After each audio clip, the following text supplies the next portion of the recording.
नमस्कार दोस्तों, मैं मीनाक्षी कश्यप आज फिर से आप सभी का बहुत-बहुत स्वागत करती हूँ श्रीमद् देवी भागवत की म इस दिव्य यात्रा की ओर। इस दिव्य महापुराण में हम कितनी ही सत बातों को सुन रहे हैं, समझ रहे हैं और मैं आशा करती हूँ आपके पिछले सभी अध्याय अब तक पूर्ण हो चुके होंगे। आगे की यात्रा को, इस आनंददायी यात्रा को हम आज ध्यान के साथ फिर से आरंभ करते हैं। सभी ध्यानीगण एक आरामदायक स्थिति में बैठे, अपने हाथों को और पैरों की उंगलियों को क्रॉस करें और धीरे-धीरे अपनी श्वासों पर ह्रीम, ह्रीम बीज मंत्र का उच्चारण करेंगे। तो चलिए इस ध्यान में मैं सभी गुरुओं, मेरे इस जन्म और पूर्व जन्म के सभी गुरु, मेरे माता-पिता, मेरे पूर्वज और मेरे आसपास उपस्थित सभी दिव्य ऊर्जाओं को मैं धन्यवाद करती हूँ। मैं धन्यवाद करती हूँ माँ धरती को जिसने मुझे धारण किया है। मैं धन्यवाद करती हूँ उन पंचभूतों का जिसके कारण मेरी उपस्थिति इस पृथ्वीलोक पर है। आप सभी ध्यानीगण धीरे-धीरे अपनी श्वासों की गति को ऑब्जर्व करते हुए उन श्वासों में ह्रीम जब बीज मंत्र का उच्चारण आती हुई व जाती हुई श्वास को देखने की कोशिश करें, समझने की कोशिश करें कि वह आपके अंदर, आपके आंतरिक शरीर में कहाँ जा रही है, आपके इनर बॉडी में वह कहाँ विचरण कर रही है और वह क्या कहना चाहती है आपसे।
जो भी घबराहट, परेशानी, दुख, कोई भी पीड़ा यदि है तो आज आप अपनी माँ को समर्पित कर दें।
सभी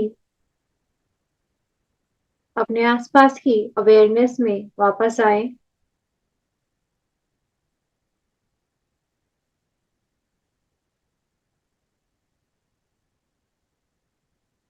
अपने हाथों व पैरों की उंगलियों को हिलाए।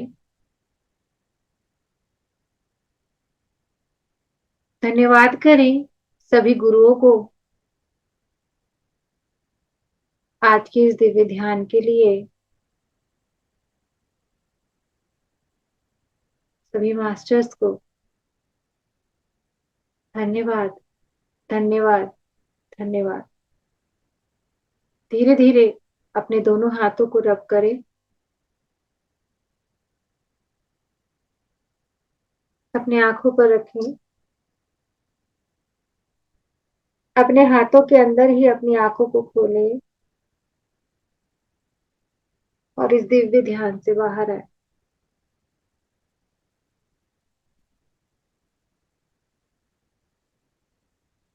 महाद्या शक्ति को नमन करते हुए हम इस यात्रा को आगे बढ़ाते हैं। हमने पिछले अध्याय में, पिछली कक्षा में हमने श्री कृष्ण के सभी अवतारों के बारे में संक्षेप में जाना था। अब उससे आगे की कथा को हम आगे बढ़ाते हुए चतुर्थ स्कंद का 17वां अध्याय, श्री नारायण द्वारा अप्सराओं को वरदान देना। राजा जन्मेजय द्वारा व्यास जी से श्री कृष्ण अवतार का चरित्र सुनाने का निवेदन।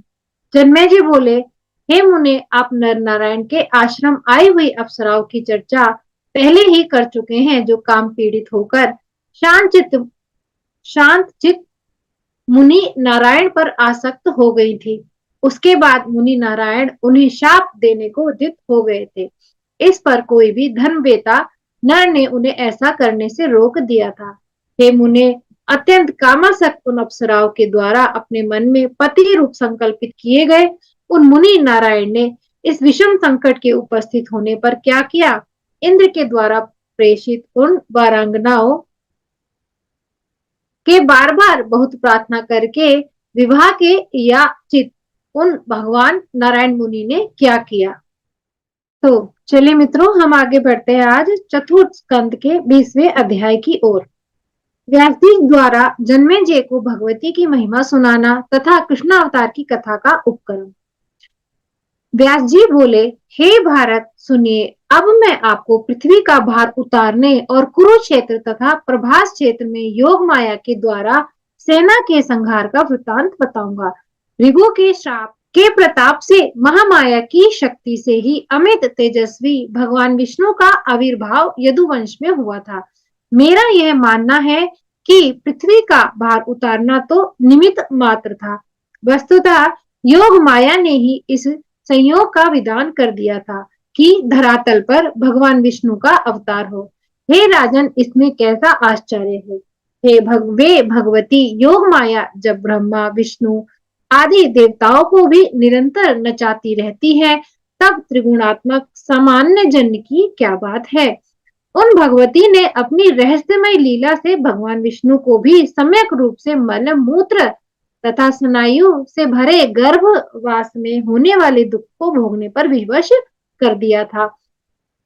पूर्व काल में राम अवतार के समय भी उन्हीं योग माया ने जिस प्रकार देवताओं को वानर बना दिया था और राम राम रूप में अवतरीण भगवान विष्णु को दुख शाप से व्यथित कर दिया था, वह तो आपको विदित ही है। हे महाराज, अहंता और ममता के इस सुदृढ़ बंधन में सभी लोग आबद्ध हैं। अतः अनासक्त तथा मोक्ष की इच्छा रखने वाले योगी जन और भोग की कामना करने वाले लोग भी उन्हीं कल्याणकारी भगवती जगदम्बा की उपासना करते हैं, जिन योग माया की भक्ति के लेशांश, लेश मतलब अंश को बोलते हैं, और लेशवांश को भी, कण मतलब छोटे से छोटे कण को भी प्राप्त करके, माँ के आशीष के छोटे से छोटे कण को भी प्राप्त करके प्राणी मुक्त हो जाता है। उनकी उपासना कौन व्यक्ति नहीं करेगा। हे भुवनेशी, ऐसा उच्चारण करने वाले को भगवती तीनों लोक प्रदान कर देती है, और मेरी रक्षा कीजिए। इस वाक्य के कहने पर उसे पहले से ही त्रिलोक देने दे देने के कारण अब कुछ भी न दे पाने से वह भक्त भी की ऋणी हो जाती है। हे राजन, आप उन भगवती के विद्या तथा अविद्या ये दो रूप जानिए। विद्या से प्राणी मुक्त होता है और अविद्या से बंधन में पड़ता है। ब्रह्मा, विष्णु और महेश ये सब उनके अधीन रहते हैं। भगवान के सभी अवतार रस्सी से बंधे हुए समान भगवती से ही नियंत्रित रहते हैं। भगवान विष्णु कभी बैकुंठ में और कभी क्षीर सागर में आनंद लेते हैं। कभी अत्यधिक बलशाली दानवों के साथ युद्ध करते हैं, कभी बड़े बड़े यज्ञ करते हैं, कभी तीर्थ में कठोर तपस्या करते हैं। हे सुव्रत, कभी योग निद्रा के वशीभूत होकर सैया पर सोते हैं। वे भगवान मधुसूदन कभी भी स्वतंत्र नहीं रहते। ऐसे ही ब्रह्मा, रुद्र, इंद्र, वरुण, यम, कुबेर, अग्नि, सूर्य, चंद्र, अन्य श्रेष्ठ देवतागण, सनक आदि मुनि और वशिष्ठ आदि महर्षि ये सब के सब बाजीगर के अधीन कठपुतली की भांति सदा भगवती के ही वश में रहते हैं। जिस प्रकार नथे हुए बैल अपने स्वामी के अधीन रहकर विचरण करते हैं, उसी प्रकार सभी देवता काल पाश में आबद्ध रहते हैं। हे राजन, हर्ष, शोक, निद्रा, तंद्रा, आलस्य आदि भाव भी देहधारियों के शरीर में सदा विद्यमान रहते हैं। ग्रंथकारों ने देवताओं को अमर, मृत्यु रहित तथा निर्जर, निर्जर जिसको बोलते हैं बुढ़ापा जिनको कभी नहीं आता वह निर्जर होते हैं, किंतु वे निश्चय ही केवल नाम से अमर है, अर्थ से वैसे भी नहीं। अर्थात किसी कभी पुरुष का यदि अमर होता है तो ऐसा नहीं कि उसका शरीर अमर होता है, केवल उसका नाम ही सुना जाता है, बोला जाता है, वही अमरत्व है। जिनमें सदा उत्पत्ति, स्थिति तथा और विनाश नामक अवस्थाएं रहती हैं, वे अमर और निर्जर निर्जर कैसे रह सकते हैं? वह देवता विबुद्ध, विशेष विबुद्ध मतलब विशेष बुद्धि, इंटेलिजेंट लोग जो होते हुए भी दुखों से पीड़ित क्यों होते हैं? जब वे भी सामान्य लोगों की भांति व्यसन तथा कीड़ा में आसक्त रहते हैं, तब उन देव को क्यों कहा जाए, इसमें कोई संदेह नहीं कि सामान्य जीवों की भांति इनकी भी क्षण में उत्पत्ति होती है और क्षण में नाश होता है। ऐसी स्थिति में इनकी उपमा जल में उत्पन्न होने वाले कीटों और मच्छरों से क्यों नहीं दी जाए? और जब आयु के समाप्त होने पर वे मर जाते हैं, तब उन्हें अमर न कहकर मर क्यों न कहा जाए? कुछ मनुष्य 1 वर्ष की आयु वाले और कुछ 100 वर्ष की आयु वाले होते हैं। उनसे अधिक आयु वाले देवता होते हैं और उनसे अधिक आयु वाले ब्रह्मा कहे गए हैं। ब्रह्मा से अधिक आयु वाले शिव हैं और उनसे भी अधिक आयु वाले विष्णु हैं। अंत में वे भी नष्ट होते हैं और इसके बाद फिर से क्रमशः उत्पन्न होते उत्तरोत्तर बढ़ते रहते हैं। तो मित्रों, आज आपने जाना आयु के विषय में कि सभी ने किस किस तरीके से आयु का विस्तारण हुआ है। हे राजन, निश्चित रूप से सभी देहधारियों की मृत्यु होती है, अर्थात जिस मनुष्य ने इस जीवन में देह को धारण किया है, शरीर धारण किया है, और उसकी मृत्यु अवश्य निश्चित है और मरे हुए प्राणी का जन्म होता है। अर्थात जिसकी मृत्यु हुई है, आप इस बात को अवश्य ध्यान दीजिएगा, जिसकी भी मृत्यु हुई है उसका जन्म भी अवश्य ही होता है। इस प्रकार पहिए की भांति सभी प्राणियों का जन्म मृत्यु का चक्कर लगा रहता है, इसमें कोई शंका वाली बात नहीं है। मोह के जाल में फंसा हुआ प्राणी कभी मुक्त नहीं होता, क्योंकि माया के रहते मोह का बंधन नष्ट नहीं होता। हे राजन, सृष्टि के समय ब्रह्मा आदि सभी देवताओं की उत्पत्ति होती है और कल्प के अंत में क्रमशः उन्हीं का नाश भी हो जाता है। हे निप, जिसके नाश में जो निमित्त बन चुका है, निमित्त मतलब जो जिसका नाश करने के लिए आया है, उसी के द्वारा उसकी मृत्यु निश्चित होती है। विधाता ने जो रच दिया है वह अवश्य ही होता है, इसके विपरीत कुछ नहीं है। जन्म, मृत्यु, बुढ़ापा, रोग, दुख अथवा सुख जो सुनिश्चित है वह उसी रूप में अवश्य प्राप्त होता है, इसके विपरीत दूसरा सिद्धांत नहीं है। प्रत्यक्ष दिखाई देने वाले सूर्य तथा चंद्रदेव सबको सुख प्रदान करते हैं, किंतु उनके शत्रु राहु के द्वारा उन्हें होने वाली पीड़ा दूर नहीं होती। सूर्य पुत्र शनिश्चर, शनिदेव, यानी कि यहाँ पर शनि ग्रह के लिए आया है। मंद, बहुत बहुत धीरे चलते हैं। और चंद्रमा क्षय रोगी, चंद्रमा को क्षय रोगी क्यों बोला है? क्योंकि उनकी कलाएं घटती व बढ़ती रहती है। तथा कलंकी कहे जाते। हे राजन, कलंकी मतलब चंद्रमा में जो काला धब्बा है उसके लिए बोला गया है। देखिए, बड़े बड़े देवताओं के भी विषय में विधि का विधान तो अटल ही है। ब्रह्मा वेद कर्ता, जगत की सृष्टि करने वाले तथा सबको बुद्धि देने वाले, किंतु वे भी सरस्वती को देखकर विकल हो जाते हैं। जब शिवजी की भार्या सती अपने शरीर को दग्ध करके मर गई, तब लोगों का दुख दूर करने वाले होते हुए भी शिवजी शोक संतप्त तथा पीड़ित हो गए। उस समय कामाग्नि से जलते हुए देह वाले शिवजी यमुना नदी में कूद पड़े। तब हे राजन, उनके ताप का कारण यमुना का जल श्याम वर्ण का हो गया। तो आपने जाना यमुना जी कैसे काली हुई। यमुना जी काली तब हुई जब क्रोधाग्नि में शंकर भगवान यमुना जी में कूद पड़े थे, तब वह श्याम वर्ण की हो गई थी। भृगु वन में जाकर जब भी वे शिवजी दिगंबर होकर विहार करने लगे, तब भृगु मुनि ने अतीव आतुर उन शिवजी को यह शाप दे दिया, हे निर्लज, तुम्हारा अंग भी कटकर गिर जाए। तब शांति के लिए शिवजी ने दानवों के द्वारा निर्मित बावली का अमृत पिया। बैल बनकर इंद्र को भी धरातल पर सूर्यवंशी राजा कुकुस का वाहन बनना पड़ा। समस्त लोक के आदि पुरुष और महान विवेकशील भगवान विष्णु भी सर्वज्ञता तथा प्रभु शक्ति उस समय कहाँ चली गई थी, जब राम अवतार में स्वर्ण मृग संबंधी, यानी सोने का मृग जो भी था, हिरण था, सोने का जो भी हिरण था, उसके रहस्य को वह बिल्कुल भी जान ही नहीं पाए कि वह माया माया है। हे राजन, माया का बल तो देखिए, अर्थात आपके जीवन में माया का बल इतना ज्यादा होता है कि भगवान श्री राम भी काम से व्याकुल हुए। उन श्री राम ने सीता के वियोग में संतप्त तथा व्याकुल होकर बहुत विलाप किया। यहाँ काम मतलब इच्छा, इच्छा कि उनकी पत्नी से जो उनका प्रेम था, उस प्रेम में वह व्याकुल हुए।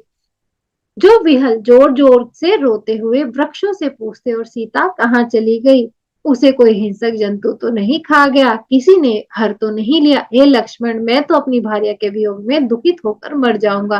हे अनुज, मेरे दुख से तो तुम इस वन में मर जाओ। इस प्रकार हम दोनों की मृत्यु जानकर मेरी माता कौशल्या मर जाएगी। शत्रुघ्न भी इस महान दुख से पीड़ित होकर कैसे जीवित रह पाएगा? तब पुत्र मरण से व्यथित होकर माता सुमित्रा भी अपने प्राण त्याग देगी, किंतु अपने पुत्र भरत के साथ कैकेयी की कामना अवश्य पूर्ण हो जाएगी। हे सीते, मुझे पीड़ित छोड़कर तुम कहाँ चली गई हो? ऐसा इसमें बता रहे हैं कि ऐसा श्री राम ने भी बोला था। अर्थात आपके जीवन में भी जब कभी बहुत दुख आ जाता है, तो आप अनायास ही बहुत सारी बातें कहते हैं। ऐसा इसलिए बताया कि विष्णु भगवान मतलब देवतागण ने भी किसी दुख को बहुत भोगा था, और उस दुख को भोगते भोगते उनके मन में जो विचार आए, उन्होंने वह बोले। क्योंकि वे तो वो, अब हम तो मनुष्य हैं, वे तो बहुत ज्ञानी थे, उन्होंने भी ऐसा दुख होगा। और वो माया इतनी बली थी कि वो उस माया को भी नहीं पहचान पाए। इस प्रकार तदनंतर दुष्ट आत्मा रावण द्वारा सीता को हरी गई समझकर सर्वज्ञ होते हुए भी श्री राम ने लाकर उनकी परीक्षा किया था। श्री राम सब कुछ जानते थे, तभी भी उन्होंने सीता को जब वापस लाए तो उनकी अग्नि परीक्षा की।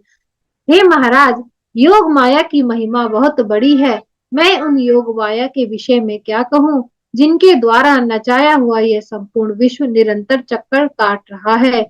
इस प्रकार शाप के वशीभूत होकर भगवान विष्णु इस लोक में धारण किए गए अनेक अवतारों में देव के अधीन होकर नाना प्रकार की लीलाएं करते हैं। अब मैं आपसे देवताओं का कार्य सिद्ध करने के लिए मनुष्य लोक में भगवान श्री कृष्ण के अवतार तथा उनकी लीला का वर्णन करूंगा। प्राचीन समय की बात है। यमुना के मनोहर तट पर मधुवन नामक एक वन था। वहां लवणासुर नामक एक बलवान दानव रहता था जो मधु का पुत्र था। मधु कौन थे? हमने पिछले अध्यायों में जाना था कि मधु एक राक्षस थे। उनका पुत्र था लवणासुर। वर प्राप्ति के कारण अभिमान में चूर वह पापी दैत्य ब्राह्मण को दुख देता। हे महाभाग, लक्ष्मण के छोटे भाई शत्रुघ्न ने संग्राम में उसका वध कर दिया था। उस मदोन्मत्त को मारकर उन्होंने मथुरा नामक परम सुंदर नगरी बसाई थी। कमल के समान नेत्रों वाले अपने दो पुत्रों को राज्य कार्य में नियुक्त करके वह बुद्धिमान शत्रुघ्न समय आ जाने पर स्वर्ग चले गए। सूर्य वंश के नष्ट हो जाने पर मुक्तिदायिनी मथुरा को यादवों ने अपने अधिकार में ले लिया। हे राजन, पूर्व काल में राजा यताति का शूरसेन नामक एक पराक्रमी पुत्र था जो वहां का राजा हुआ। हे राजन, उसने मथुरा और शूरसेन दोनों ही राज्यों में विषयों का भोग किया। वहां पर वरुण देव के शाप से महर्षि कश्यप के अंश स्वरूप परम यशस्वी वासुदेव जी शूरसेन के पुत्र होकर उत्पन्न हुए। पिता के मर जाने पर वासुदेव जी वेश्यावृत्ति में संलग्न होकर जीवन यापन करने लगे और उस समय वहां के राजा उग्रसेन और उनका कंस नामक एक प्रतापी पुत्र था। वरुण देव के ही शाप के कारण कश्यप की अनुगामिनी अदिति भी राजा देवकी की पुत्री राजा देवकी की पुत्री देवकी के रूप में उत्पन्न हुई। महात्मा देवक ने उन देवकी को वसुदेव को सौंप दिया। विवाह संपन्न हो जाने के पश्चात वहां आकाशवाणी हुई, हे महाभाग कंस, इस देवकी के गर्भ से उत्पन्न होने वाला 8वां ऐश्वर्यशाली पुत्र तुम्हारा संहारक होगा। उस आकाशवाणी को सुनकर महाबली कंस आश्चर्यचकित हो गए और आकाशवाणी को सत्य मानकर वह चिंता में पड़ गए। अब मैं क्या करूं? ऐसा भली भांति सोच विचार कर उसने यह निश्चय किया कि यदि मैं देवकी को इस समय शीघ्र मार डालूंगा तो मेरी मृत्यु नहीं होगी। मृत्यु का भय उत्पन्न करने वाले इस विषम अवसर पर दूसरा कोई उपाय नहीं, किंतु मेरी पूज्य चचेरी बहन यानी कि मेरे चाचा की लड़की, अतः उसकी हत्या कैसे करूं वह ऐसा सोचने लगा। उसने पुनः सोचा, अरे यही बहन मृत्यु स्वरूपा है। बुद्धिमान मनुष्य को पाप कर्म से भी अपने शरीर की रक्षा कर लेनी चाहिए। बाद में प्रायश्चित कर लेने से पाप की शुद्धि हो जाती है। अतः चतुर लोगों को चाहिए कि पाप कर्म से भी अपने प्राण की रक्षा कर ले।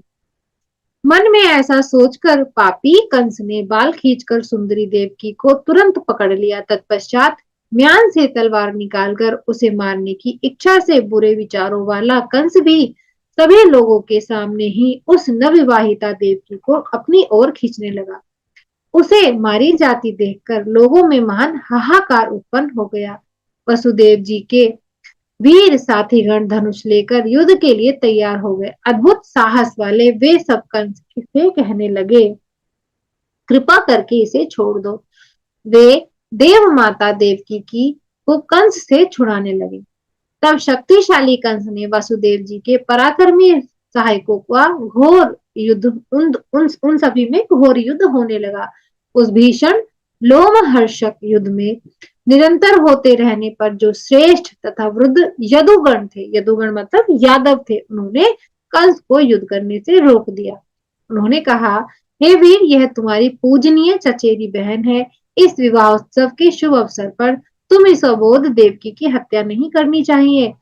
हे वीर, स्त्री हत्या दुस्सह कार्य है। यह यश का नाश करने वाली है और उसे घोर पाप लगता है। केवल आकाशवाणी सुनकर तुम जैसे बुद्धिमान को बिना सोचे समझे इसकी हत्या नहीं करनी चाहिए। हे विभो, हो ना हो तुम्हारे या इन वसुदेव के किसी गुप्त शत्रु ने अनर्थ ही यह वाणी बोल दी हो। हे राजन, तुम्हारा यश और वसुदेव का गृहस्थ नष्ट करने के लिए मायावी शत्रु ने यह कृत्रिम वाणी, कृत्रिम मतलब बनावटी, डुप्लीकेट जिसको बोलते हैं, वाणी घोषित की हो, ऐसा सभी यदुवंशी उसको समझाते हुए कहते कि हो सकता है किसी ने आपके साथ में आपको छलने के लिए है क्या हो। तुम वीर होकर भी आकाशवाणी से डर रहे हो। तुम यश रूपी वृक्ष को उखाड़ फेंकने के लिए तुम्हारे किसी शत्रु ने यह चाल चली होगी। जो कुछ भी हो, विवाह के इस अवसर पर तुम्हें बहन की हत्या तो नहीं करनी चाहिए। हे महाराज होनहार, जो होनहार मतलब जो होनी है वह तो होकर ही रहेगी, उसे कोई कैसे टाल सकता है। इस प्रकार उन वृद्ध यादवों ने के समझाने पर भी वह कंस पाप कर्म में विरत नहीं हुआ। तब नीतिज्ञ वसुदेव ने उनसे कहा, हे कंस, तीनों लोग सत्य पर टिके हुए हैं, अतः मैं इस समय तुमसे सत्य बोल रहा हूँ। उत्पन्न होते ही देवकी के सभी पुत्रों को लाकर मैं आपको सौंप दूंगा। हे विभो, यदि क्रम से उत्पन्न होते हुए भी प्रत्येक पुत्र को आपको ना दे दूं तो मेरे पूर्वज भयंकर कुंभीपाक नरक में गिर जाए। तो ऐसा प्रॉमिस वासुदेव जी स्वयं कंस से करते हैं कि मैं अपने सभी पुत्र आपको ला करके दूंगा। वसुदेव वसुदेव जी का ये सत्य वचन सुनकर वहां जो नागरिक सामने खड़े थे वह कंस से तुरंत बोल उठे, बहुत ठीक, बहुत ठीक। और तब उसने उनके देवकी को छोड़ दिया। व्यास जी बोले, उन महात्मा वृद्ध यादवों के इस प्रकार समझाने पर कंस ने क्रोध त्याग कर वसुदेव जी के सत्य वचन पर विश्वास कर लिया। तब दुदुम्बिया तथा अन्य बाजे ऊंचे स्वर में बजने लगे। उस सभा में उपस्थित सभी लोगों के मुख से जय जयकार की ध्वनि होने लगी। इस प्रकार उस समय महायशस्वी वसुदेव जी कंस को प्रसन्न करके उससे देवकी को छुड़ाकर उस नवविवाहिता के साथ अपने इष्ट जनों सहित निर्भय होकर शीघ्रता पूर्वक चल दिए। इति श्रीमद्देवी भागवते महापुराणे अष्टादशसहस्रायां संहितायां चतुर्स्कंधे कृष्णावतार कथो उपकरम वर्णम नाम 20वां अध्याय। अगले अध्याय की ओर हम आगे बढ़ते हैं। 21वां अध्याय। देवकी के प्रथम पुत्र का जन्म वासुदेव द्वारा प्रतिज्ञा अनुसार उस कंस को अर्पित करना और कंस द्वारा नवजात शिशु का वध। व्यास जी बोले, हे राजन, इसके बाद समय आने पर देव स्वरूपिणी देवकी ने वसुदेव के संयोग से विधिवत गर्भ धारण किया। 10वां माह पूर्ण होने पर देवकी ने अत्यंत रूप संपन्न और सुडौल अंगों वाले अति उत्तम प्रथम पुत्र को जन्म दिया। तब सत्य प्रतिज्ञा से बंधे हुए महाभाग वसुदेव ने होनहार से विवश होकर देव माता देवकी से कहा, हे सुंदरी, अपने सभी पुत्र कंस को अर्पित कर देने की मेरी प्रतिज्ञा को तुम भली भांति जानती हो। हे महाभागे, उस समय इस प्रतिज्ञा के द्वारा मैंने तुम्हें कंस से मुक्त कराया था। अतएव हे सुंदर केशों वाली, मैं यह पुत्र तुम्हारे चचेरे भाई कंस को अर्पित कर देता हूँ। जब दुष्ट कंस अथवा प्रारब्ध विनाश के लिए उद्यति है तो तुम क्या कर सकोगी। तो ऐसा वसुदेव किसको समझाते हैं? देवकी को समझाते हैं कि यदि उसका नाश संभव ही है तो इसमें तुम क्या कर सकोगी। मैं नहीं दूंगा तो वो स्वयं मार देगा, तो यदि इसका नाश होना है तो यह नाश होगा ही। काल के पाश में बंधे हुए समस्त जीव अपने द्वारा किए गए शुभ अथवा अशुभ कर्मों को फल निश्चित ही भोगना पड़ता है। प्रत्येक जीव का प्रारब्ध निश्चित रूप से विधि के अनुसार ही निर्मित है। तो यहाँ पर कर्म की प्रधानता बताते हुए वसुदेव जी भी देवकी को यही समझाते हैं कि जो प्रारब्ध है उसे भोगना ही पड़ता है। तो देवकी बोली, हे स्वामीन, मनुष्य को अपने पूर्व जन्म में किए गए कर्मों का फल अवश्य भोगना पड़ता है, किंतु क्या तीर्थाटन, तपश्चरण या दान आदि से कर्म फल नष्ट नहीं हो सकता। हे महाराज, पूर्व अर्जित पापों के विनाश के लिए महात्माओं ने धर्म शास्त्रों में तो बहुत प्रकार के प्रायश्चित विधानों का उल्लेख किया है।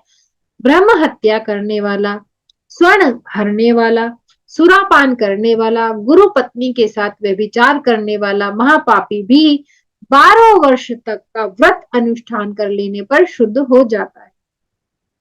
हे अनघ, उसी प्रकार मनु आदि द्वारा उपदिष्ट प्रायश्चित का विधान पूर्वक अनुष्ठान करके मनुष्य क्या पाप से मुक्त नहीं हो जाता। यदि प्रायश्चित विधान के द्वारा पाप से मुक्ति नहीं मिलती है तो क्या याज्ञवल्क्य और धर्मशास्त्र नेता तत्वदर्शी मुनियों के वचन निरर्थक हो जाएंगे।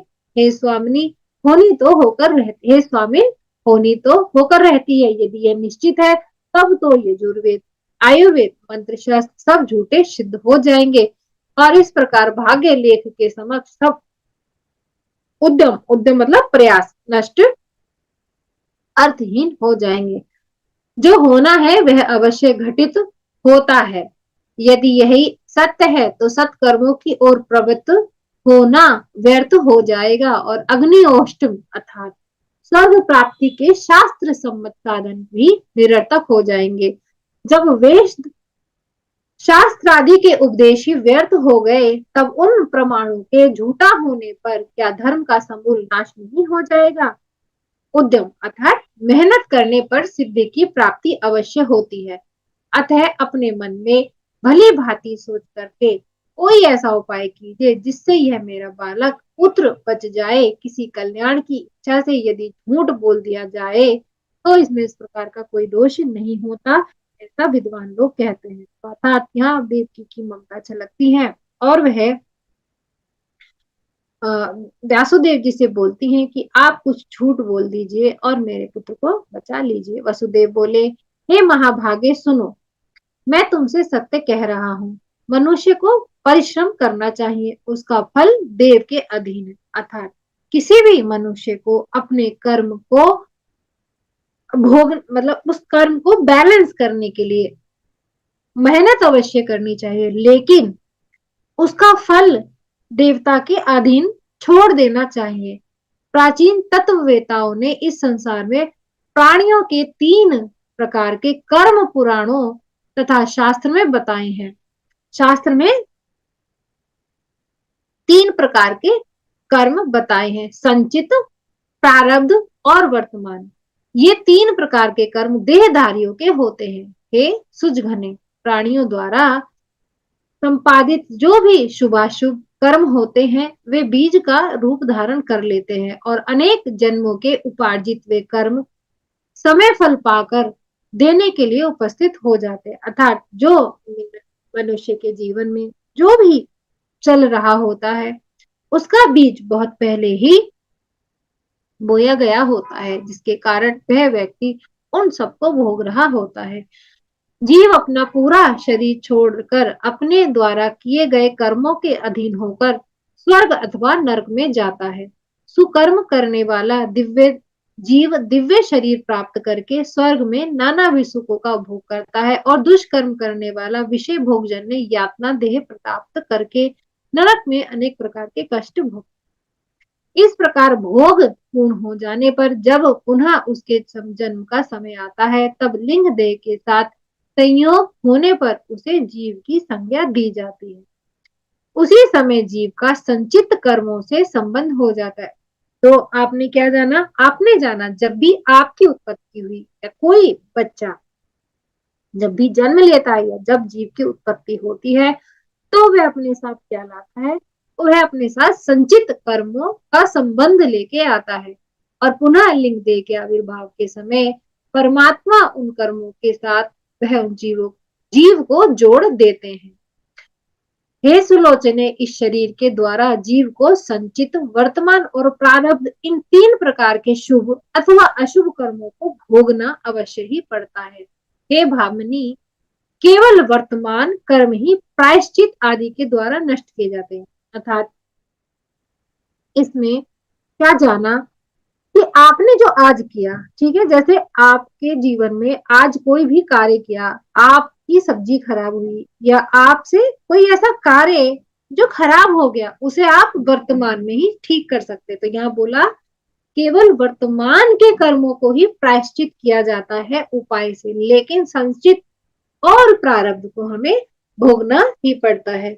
इसी प्रकार समुचित शास्त्रोक्त उपायों द्वारा संचित कर्मों को विनष्ट किया जा सकता है। तो शास्त्र में जो उपाय बताए गए हैं, जो भी ज्योतिषाचार्य हमें बताते हैं, उन उपायों के आधार पर हम संचित कर्मों को भी थोड़ा सा कम कर सकते हैं, किंतु प्रारब्ध कर्मों का क्षय तो भोग ही संभव है, लेकिन जो प्रारब्ध कर्म है उनको अवश्य ही भोगना ही पड़ता है, अन्यथा नहीं।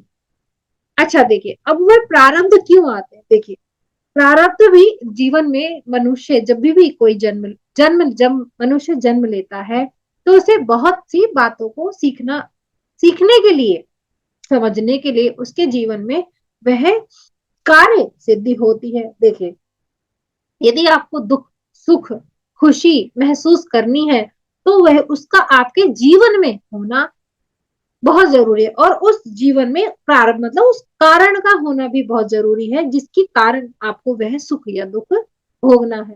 तो वह यही यह बताया कि प्रारब्ध कर्मों का क्षय तो भोग से ही संभवता है। कुछ चीजें डेस्टिनी ऐसी होती है जिसको केवल आप भोग कर ही कम कर सकते हो। मतलब यदि कोई दुख ऐसा है जिसको आपको भोगना है, तो उसको जब तक आप भोग नहीं लेते वह कम नहीं होता। मित्रों, बहुत सी कुंडलियों में हम यह भी पाते हैं कि कुछ कर्म ऐसे होते हैं जो नहीं मिटने वाले होते, तो उनके लिए हम क्या गाइडेंस देते हैं कि आप केवल भगवान पर भरोसा करके आश्रित होकर, जैसे आप कोई बीमारी हुई तो वो बीमारी मनुष्य अपने शरीर पर झेलता है, कोई संतान दुख हुआ तो वह अपने शरीर पर अपने मन में उसको भोगता है, वह तभी कटता है।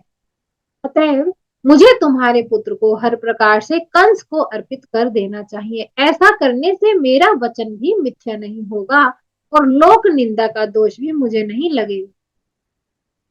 इस अनित्य संसार में महापुरुषों के लिए धर्म ही एकमात्र सार तत्व है। इस लोक में प्राणियों का जन्म मरण देव के अधीन है। अतएव हे प्रिय, प्राणियों को व्यर्थ शोक नहीं करना चाहिए। इस संसार में जिसने सत्य छोड़ दिया उसका जीवन निरर्थक हो जाता है। जिसका लोक बिगड़ गया उसके लिए परलोक का, अर्थात जिस व्यक्ति ने अपने इस लोक में अपनी स्थिति को खराब कर लिया तो परलोक में भी उसका कोई भी उपचार संभव नहीं है। अतः मैं ये बालक को कंस को अवश्य सौंपूंगा। हे देवी, सत्य पथ का अनुगमन करने से आगे कल्याण होता है। अर्थात मेरे हमारे सामने कोई भी परिस्थिति आई है, यदि हम सत्य का अनुसरण करते हैं तो हमारा कल्याण अवश्य ही होगा। व्यास जी बोले, अपने प्रिय पति के ऐसा कहने पर शोक संतप्त तथा कांपती हुई मनस्विनी देवी की ने वह नवजात शिशु वसुदेव को दे दिया। धर्मात्मा वसुदेव भी अपने पुत्र उस अबोध शिशु को लेकर कंस के महल की ओर चल पड़े। मार्ग में लोग उनकी प्रशंसा कर रहे थे। लोगों ने कहा, हे नागरिकों, इस मनस्वी वसुदेव को देखो कि अबोध बालक को लेकर यह द्वेष रहित सत्यवादी वसुदेव अपने वचन की रक्षा के लिए आज इसे मृत्यु को समर्पित करने जा रहे हैं। इनके इस अद्भुत धर्म पालन को देखो जो साक्षात काल स्वरूप कंस को अपना पुत्र देने के लिए जा रहे हैं। व्यास जी बोले, हे राजन, इस प्रकार लोगों द्वारा प्रशंसित होते हुए वसुदेव कंस के महल पहुंच गए और दिव्य नवजात शिशु को कंस को अर्पित कर दिया। महात्मा वसुदेव के इस धैर्य को देखकर कंस भी विस्मित हो गए।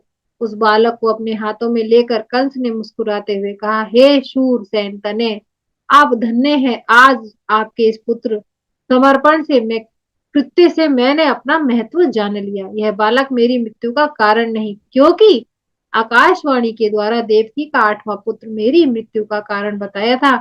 अतएव मैं इस बालक का वध नहीं करूंगा। आप इसे अपने घर ले जाइए। हे महामते, मुझे देवकी का 8वां पुत्र दे दीजिएगा। ऐसा कहकर उस दुष्ट कंस ने तुरंत ही वह शिशु वसुदेव को वापस दे दिया। राजा कंस ने कहा कि यह बालक अपने घर जाए और सकुशल रहे। तत्पश्चात उस बालक को लेकर शूरसेन पुत्र वसुदेव प्रसन्नता पूर्वक अपने घर की ओर चल पड़े। इसके बाद कंस ने भी अपने मंत्रियों से कहा कि मैं शिशु की व्यर्थ हत्या क्यों करता, क्योंकि मेरी मृत्यु तो देवकी के 8वें पुत्र से कही गई है। अतः देवकी के शिशु का वध करके मैं पाप क्यों करूं। अब वहां विद्यमान श्रेष्ठ मंत्रीगण साधु ऐसा कहकर और कंस से आज्ञा पाकर अपने अपने घर को चले गए। उनके जाने पर मुनि श्रेष्ठ नारद वहां आ गए। उस समय उग्रसेन पुत्र कंस ने श्रद्धा पूर्वक उठकर विधिवत अर्घ्य आदि अर्पण किया और पुनः कुलक्षेम तथा उनके आगमन का कुशल क्षमा, जैसे कुशल क्षेम मतलब उनकी कुशलता पूछी, आज जैसे कि आप कैसे हैं, बाकी सब घर में ठीक है, ऐसा कुशल क्षेम का अर्थ है। तब नारद जी ने मुस्कुराकर कहा, कंस के यह वचन कहां से। हे कंस, हे महाभाग, हे सुमेरु पर्वत पर मैं सुमेरु पर्वत पर गया था। वहां ब्रह्मा आदि देवगण एकत्र होकर आपस में मंत्रणा कर रहे थे कि वसुदेव की पत्नी देवकी के गर्भ से सूर्य श्रेष्ठ भगवान विष्णु आपके संहार के उद्देश्य से अवतार लेंगे, तो फिर नीति का ज्ञान रखते हुए भी आपने शिशु का वध क्यों नहीं किया?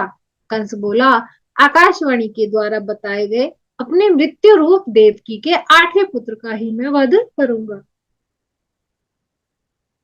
तो चलिए हम आगे बढ़ते हैं। नारद जी बोले, हे नृपश्रेष्ठ, आप शुभ तथा अशुभ राजनीति को नहीं जानते और देवताओं की माया शक्ति भी नहीं जानते। अब मैं क्या बताऊं? अपना कल्याण चाहने वाले वीर को छोटे से छोटे शत्रु की भी उपेक्षा नहीं करनी चाहिए। गणित शास्त्र सम्मेलन क्रिया के आधार पर तो सभी पुत्र 8वें कहे जा सकते हैं। आप मूर्ख हैं ऐसा, क्योंकि ऐसा जानते हुए आप अपने शत्रु को छोड़ रहे हैं। ऐसा कहकर श्रीमान देवदर्शन नारद वहां से शीघ्रता पूर्वक चले गए और नारद के चले जाने पर कंस ने उस बालक को मरवाकर पत्थर पर मंगवाकर पत्थर पर पटक दिया और उस मंदमुंदी कंस को महान सुख प्राप्त हुआ। इति श्रीमद्देवी भागवते महापुराणे अष्टादशसहस्रायां संहितायां कंसेन देवकी प्रथम पुत्रवध वर्णम नाम के विंशो अध्याय। अगले अध्याय की ओर हम आगे बढ़ते हैं। द्वाविंशो अध्याय अर्थात 22वां अध्याय। देवकी के 6 पुत्रों के पूर्व जन्म की कथा। 7वें पुत्र के रूप में भगवान संकर्षण का अवतार, देवताओं तथा दानव के अंशावतारों का वर्णन। तो देखिए मित्रों, आपने जैसे पिछली कक्षाओं में जाना था कि गंगा जी के जितने भी 7 पुत्र थे वह 6 पुत्र, 8 वसु थे ना, 7 पुत्रों को उन्होंने नदी में बहा दिया था, तो उनके भी पूर्व जन्मों की कथा थी। लेकिन अब जो पुत्र देवकी के जो 6 पुत्र मारे गए थे, उनके भी पूर्व जन्मों की कथा का अनुसरण हम आगे करते हैं। तो जन्मेजय बोले कि हे पितामह, उस बालक ने ऐसा कौन सा पाप कर्म किया था जिसके जन्म लेते ही दुष्ट आत्मा कंस ने उसे मार दिया? महान ज्ञानी, धर्मपरायण तथा ब्रह्मवेता होते हुए भी मुनि श्रेष्ठ नारद ने इस प्रकार का पाप क्यों किया? विद्वजनों ने पाप करने तथा कराने वाले इन दोनों को समान पापी बताया है। तो अब इसमें बताया कि नारद जी बोलने गए, कंस ने तो छोड़ दिया था उनको, बट नारद जी बोलने गए, तो नारद जी क्यों बोले? तो नारद जी ने भी क्या कोई पाप कर्म कर लिया था?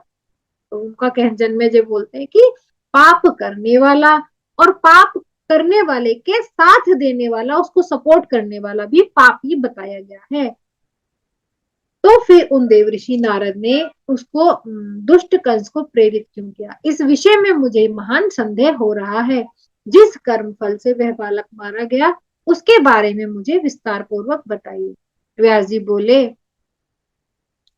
देवऋषि नारद को कौतुक करना, कलह करा देना अत्यंत प्रिय था।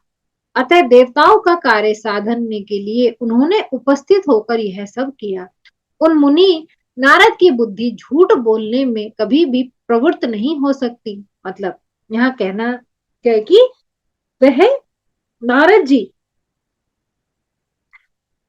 अगर ऐसा करते हैं तो इसमें कोई ना कोई कारण अवश्य होगा, उनकी कुटिल बुद्धि नहीं है, ऐसा जन्मेजय बोल रहे हैं, व्यास जी बता रहे हैं।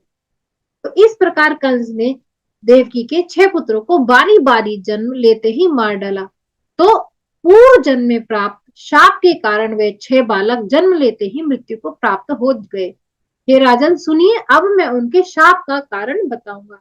स्वयं भू मनवंतर में मरीचि की भार्या पूर्णा के गर्भ से अत्यंत बलशाली पुत्र उत्पन्न हुए। वे धर्मशास्त्र में पूर्ण रूप से निपुण थे।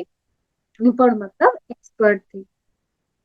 एक बार ब्रह्मा जी अपनी पुत्री सरस्वती के साथ समागम के लिए उद्यत देखकर वे हंस पड़े। ब्रह्मा जी ने उन्हें शाप दिया कि तुम लोगों का पतन हो जाए, तुम सब दैत्य योनि में जन्म लो। हे महाराज, इस प्रकार वे 6 पुत्र काल नेमी के पुत्र रूप में जन्म हुए।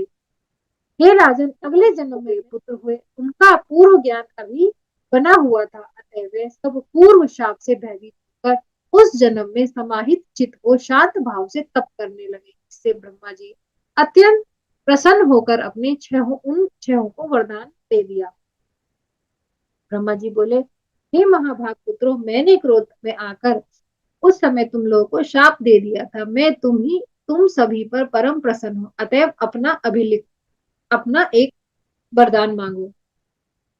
व्यास जी बोले, उन ब्रह्मा का वचन सुनकर उनके मन में अत्यधिक प्रसन्नता हुई। अपना कार्य सिद्ध करने में तत्पर उन सब ने ब्रह्मा जी से वर मांग लिया। बालक बोले, हे पितामह, यदि आज आप हम पर प्रसन्न हैं, तो हमें मनवांचित वरदान प्राप्त करा दीजिए। हम देखिए, मैं आपको बताना चाहती हूँ कि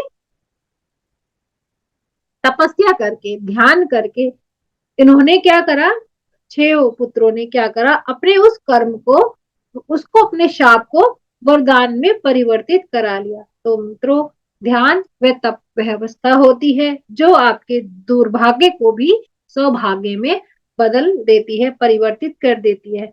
तो हमें शास्त्रों से क्या लेना है, शास्त्रों से हमें अपने उद्धार के कारण लेने हैं।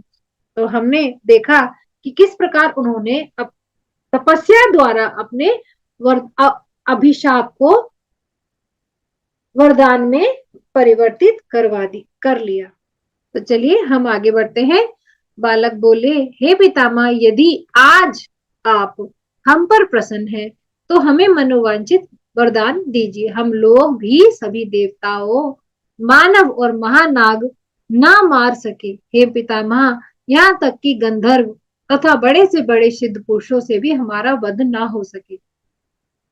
व्यास जी बोले, तब ब्रह्मा जी ने उनसे कहा कि यह सब पूर्ण होगा। हे महाभाग्यशाली बालकों, अब तुम लोग जाओ, यह सत्य होकर रहेगा, इसमें संदेह नहीं। अब ब्रह्मा जी वरदान देकर चले गए। तब से वे सब प्रसन्न हुए। हे कुरुश्रेष्ठ, वरदान की बात जानकर हिरण्यकशिपु कुपित होकर उनसे बोला, हे पुत्रों, तुम लोगों ने मेरी उपेक्षा करके अपनी तपस्या से ब्रह्मा को प्रसन्न किया। उनसे प्रार्थना करके वरदान पाकर तुम लोग अत्यधिक बलशाली हो गए। तुम सभी ने अपने पिता के स्नेह को अपमानित किया, अतएव मैं तुम लोगों का परित्याग करता हूँ। अब तुम लोग पाताल लोक चले जाओ। इस पृथ्वी पर तुम लोग षडगर्भ नाम से विख्यात होगे। पाताल लोक में तुम लोग बहुत वर्षों तक निद्रा के वशीभूत रहोगे। तत्पश्चात तुम लोग क्रम से प्रतिवर्ष देवकी के गर्भ से उत्पन्न होते रहोगे और पूर्व जन्म का तुम्हारा पिता कालनेमी उस समय कंस के नाम से उत्पन्न होगा और अत्यंत क्रूर कंस तुम लोगों को उत्पन्न होते ही मार डालेगा। तो देखिए मित्रों, हमें पृथ्वी सर भी हमेशा ही कहते थे कि कभी किसी पर कोई जजमेंट और कमेंट हमें नहीं करना चाहिए। तो ऐसा भी हम शास्त्रों से जानते हैं, शास्त्रों के माध्यम से भी हमें यही सब जानने को मिलता है कि जो कुछ भी हो रहा है वह किसी न किसी कारण से ही हो रहा है। तो देखिए, यहाँ पर कालनेमी जो थे वो उनके पिता कंस के रूप में, वो उनके पिता थे और उन्होंने कंस के रूप में जन्म लेकर उन सभी को मार डाला। अब हम हमें अपनी दृष्टि से हम यह कहेंगे कि कंस ने देवकी के पुत्रों को मारा, लेकिन उसका कर्म और प्रारब्ध तो पहले से ही अटैच था। इसलिए जीवन में किसी की कोई भी परिस्थिति आए, आप उस पर कोई भी टिप्पणी नहीं करें, ऐसा मैं आशा करती हूँ। तो चलिए हम कथानक में आगे बढ़ते हैं।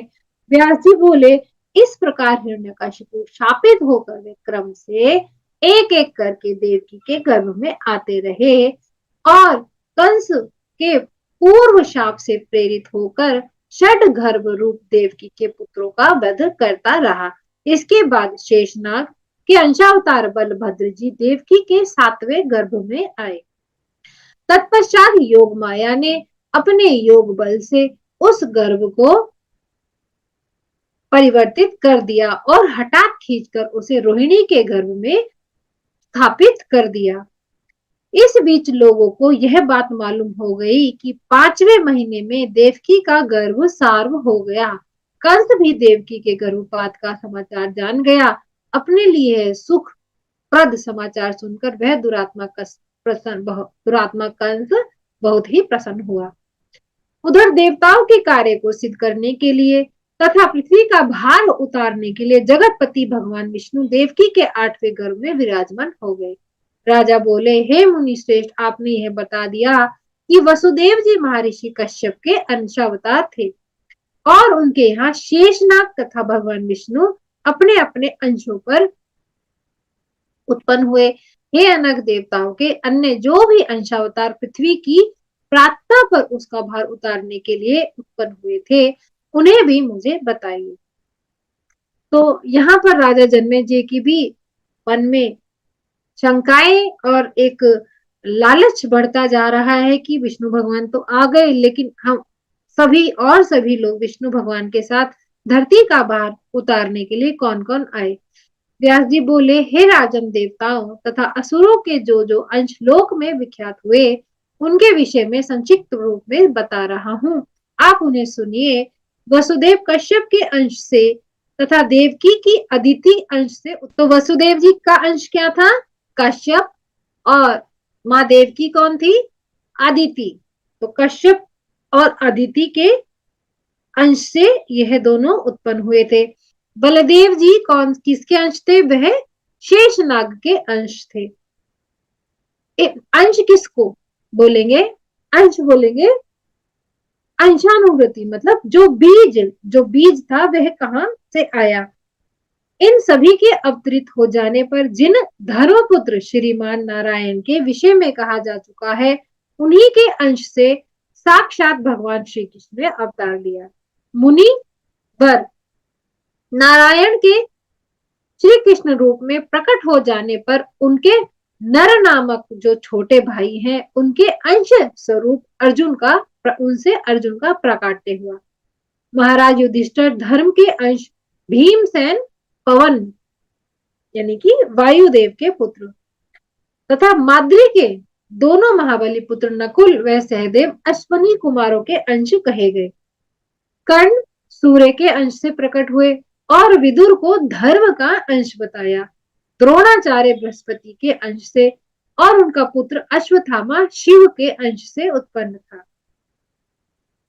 विद्वानों का मानना है कि समुद्र के अंश से महाराज शांतनु और गंगा के अंश से उनकी भार्या उत्पन्न हुई थी। पुराण भार्या मतलब पत्नी उत्पन्न हुई थी। पुराण प्रसिद्ध गंधर्व राज के अंश से महाराज देवक उत्पन्न हुए थे। भीष्म पिता को वसु का तथा राजा विराट को मरुद गरुड़ का अंशावतार बताया गया। तो भीष्म पितामह जी किनके थे? किनके अवतार थे? वसु के।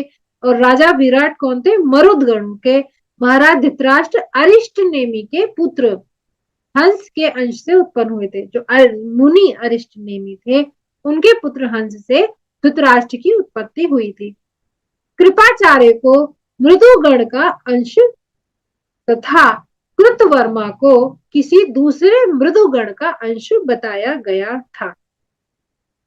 गया है।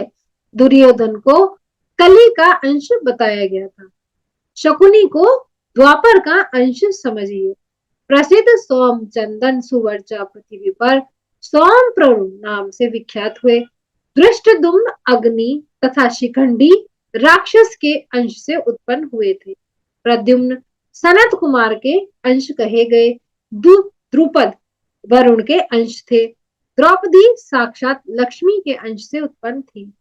द्रौपदी के पांचों पुत्र विश्वदेव के अंश से उत्पन्न माने गए थे। कुंती सिद्धि के अंश से माद्री। कुंती का अंश कौन था? सिद्धि देवी। और माद्री घृति देवी के अंश से उत्पन्न हुई थी। गांधारी मति के अंश से उत्पन्न हुई। भगवान कृष्ण की सभी पत्नियां देवताओं की रमणियों में के अंश से उत्पन्न हुई थी। इंद्र के द्वारा भेजे हुए सब दैत्य धरातल पर आकर दुराचारी नरेश बने थे। शिशुपाल को हिरण्यकशिपु का अंश कहा गया। जरासंध विप्रचितिका का शल्य प्रहलाद का अंशावतार था। काल नेमी कंस हुआ और हयशिरा को केशी का जन्म बताया गया। देखिए, ये सभी देवताओं के नाम हैं, जिन देवताओं के अंश से द्वापर युग के अंदर सभी जब कृष्ण जी का जन्म हुआ था, तब यह सभी धरती का भार उतारने के लिए उत्पन्न हुए थे। बलि पुत्र उदमी बना और गोकुल में मारा गया। अनुलाद दृष्ट केतु बना और बाष्कल भगदत्त के रूप में उत्पन्न हुआ। लंब ने प्रलंबासुर के रूप में जन्म लिया और खर धेनुकासुर हुआ। अत्यंत वराह और किशोर नामक दोनों दैत्य चारूढ़ और मुष्टिक नामक पहलवानों के रूप में। दिति का पुत्र अरिष्टासुर कुवल्यापीड नामक हाथी से हुआ। बलि का पुत्री पूतना बकी राक्षसी बनी और छोटा भाई बकासुर कहलाया। यह सभी वे असुर हैं जो श्री कृष्ण के बाल्यकाल के अंतर्गत आकर उनसे मुक्ति प्राप्त करने के लिए किसी न किसी अंश के लेकर के उन्होंने रूप धारण किया था। द्रोण पुत्र महाबली अश्वत्थामा यम रुद्र और काम क्रोध इन चारों के अंश से उत्पन्न हुआ। पूर्व काल के अंशावतार के समय जो दैत्य तथा राक्षस उत्पन्न हुए थे, पृथ्वी से उनका भार उतारने के लिए सभी देवता अपने अपने अंश से उत्पन्न हुए। हे राजन, पुराणों में इन देवताओं तथा असुरों के अंशावतारों का जो वर्णन किया गया है वह सब मैंने आपसे कह दिया। जब ब्रह्मा आदि देवता प्रार्थना करने के लिए भगवान विष्णु के पास गए थे, तब विष्णु जी ने उन्हें श्वेत, श्वेत मतलब सफेद, श्याम, श्याम मतलब काले रंग के केश प्रदान किए थे। उसके बाद पृथ्वी का भार उतारने के लिए भगवान कृष्ण श्याम वर्ण विष्णु का अंश लेकर और बलराम श्वेत शेषनाग का अंश लेकर अवतरित हुए थे। जो प्राणी भक्ति भाव से इन अंशावतारों की कथा को श्रवण करता है, वह समस्त पापों से मुक्त होकर अपने बंधुओं बांधवों सहित आनंदित रहता है। तो मित्रों, आज तो आपका भी बहुत पुण्य भाग जागृत हो गया होगा, क्योंकि आप सभी ने भी इन अंशावतारों को जाना, समझा और अपने जीवन में एक नए विस्तृत ज्ञान को आने दिया। तो अवश्य ही आपका जीवन भी बहुत मंगलमय हो। माँ आद्या शक्ति की कृपा आप पर यूं ही बरसती रहे और आप इन सभी अध्यायों का श्रवण करके अपने आत्मा की उन्नति के लिए आगे बढ़ते रहे। तो चलिए, आज का अध्याय हम यही समाप्त करते हैं। मैं समापन श्लोक पर समाप्त करती हूँ। इति श्रीमद्देवी भागवते महापुराणे अष्टादश सहस्रायां संहितायां चतुर्स्कंधे देव दानव वंशावतार वर्णनम नाम द्विविंशो अध्यायः। तो नमस्कार, आप सभी का दिन मंगलमय हो और आपका परिवार आप सभी पर माँ आद्या शक्ति की कृपा बरसत ऐसे ही बरसती रहे और जीवन में आपको जो चाहिए इस कथा के श्रवण मात्र से ही आपकी वह सभी इच्छाएं पूर्ण। मित्रों, मेरी बहुत सी कामनाएं पूर्ण हो रही हैं, बहुत सी इच्छाएं पूर्ण हो रही हैं। तो मैं आशा करती हूँ माँ आद्या शक्ति आपके जीवन में भी इसी प्रकार का परिवर्तन करे। धन्यवाद। कल हम फिर से मिलते हैं। मैं विदा लेती हूँ। आपका दिन मंगलमय हो।